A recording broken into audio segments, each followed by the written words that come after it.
Assalamualaikum warahmatullahi wabarakatuh. Perkenalkan, nama saya Lardata dari Prodi Tiga Analis. Di sini saya akan menjelaskan tentang hidrolisis garam.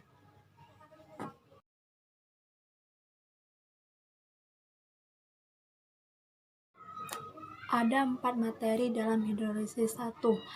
Pengertian hidrolisis. 2.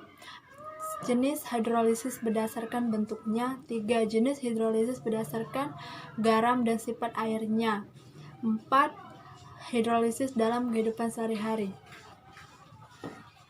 Pengertian hidrolisis garam. Hidro berasal dari kata hidro, yaitu air, dan lisis berarti penguraian. Berarti hidrolisis garam adalah penguraian garam oleh air yang menghasilkan asam dan basa kebalikannya. Ada 2 jenis hidrolisis, yaitu 1. Hidrolisis parsial atau sebagian. Jika garamnya berasal dari asam lemah dan basa kuat, atau sebaliknya. Pada hidrolisis sebaiknya hanya salah satu ion saja yang mengalami reaksi hidrolisis, yang lainnya tidak. Hidrolisis total, atau jika garamnya berasal dari asam lemah dan basa lemah. Jenis-jenis garam berdasarkan asam basa dan pembentukannya.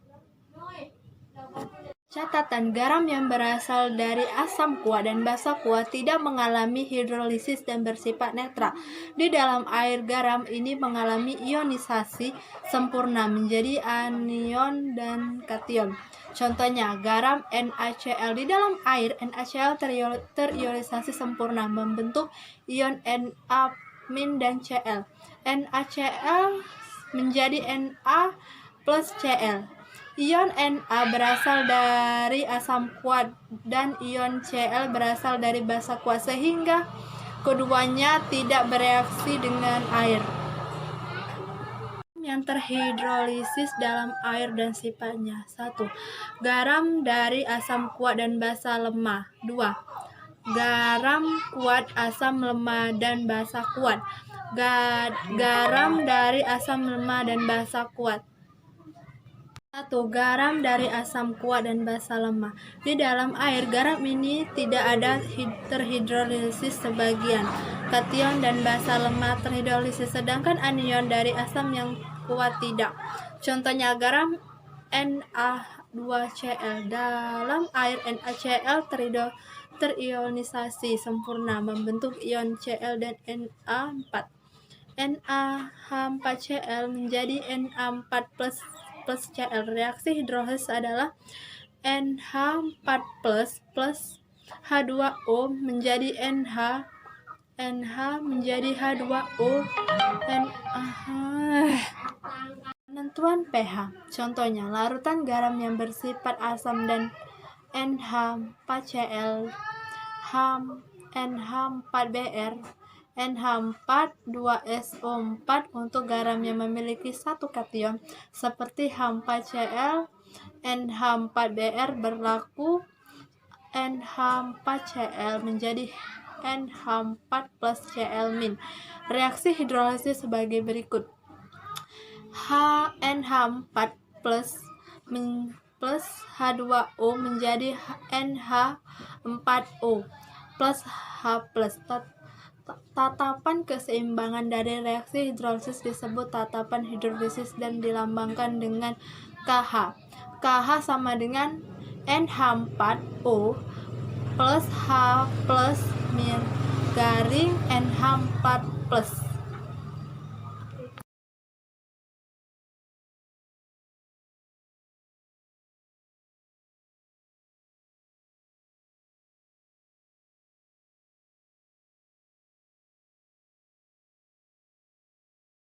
Ujian kertas laksmus dengan kertas laksmus. Kertas laksmus CH3COONa air. Garam dari asam lemah dan basa kuat. Di dalam air, garam ini akan terionisasi sebagian anion dan dari asam lemah terhidrolisis secara kation dan basa kuat. Contohnya, garam CH3COONa CH2CnNOBA. Dalam air, CnNa terionisasi sempurna membentuk ion CH2O, COO, dan Na. Reaksi hidrolisis adalah CH2COO plus H2O menjadi CHCOO plus O. Bersifat basa, pH kurang dari 7 karena hidrolisisnya menghasilkan ion OH. Jika diuji keasamannya dengan menggunakan kertas lakmus merah, maka warna kertas akan berubah menjadi biru.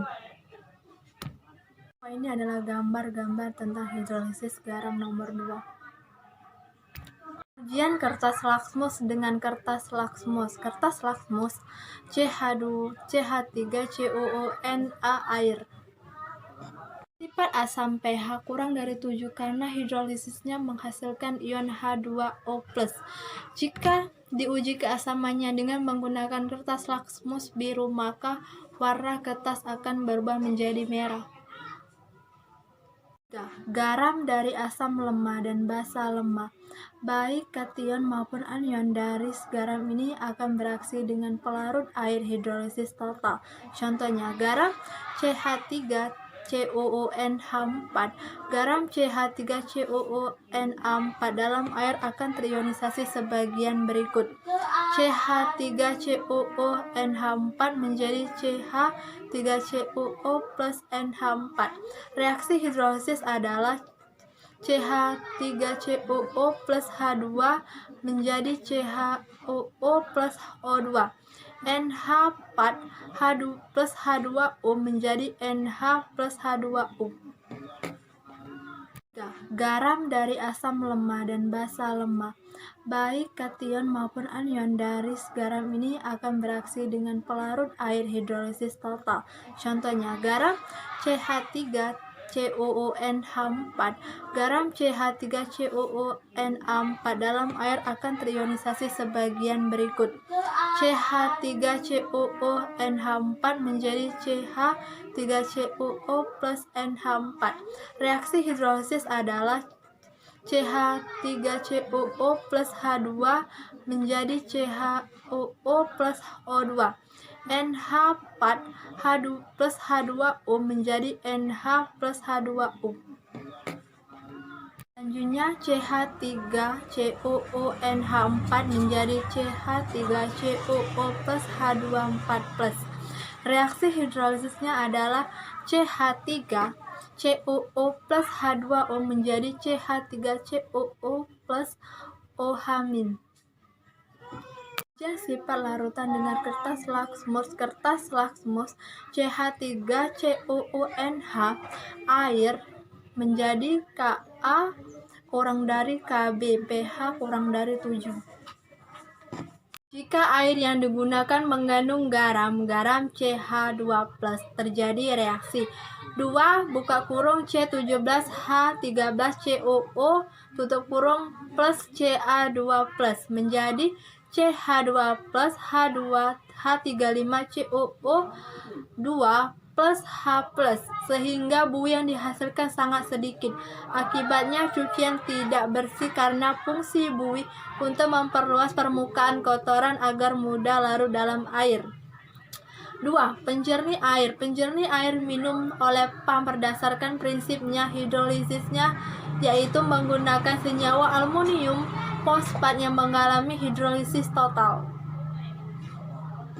Jika air yang digunakan mengandung garam CH2+, terjadi reaksi 2 buka kurung C17H13COO tutup kurung plus Ca2+ menjadi CH2 plus H2H35COO 2 plus H+, sehingga buih yang dihasilkan sangat sedikit.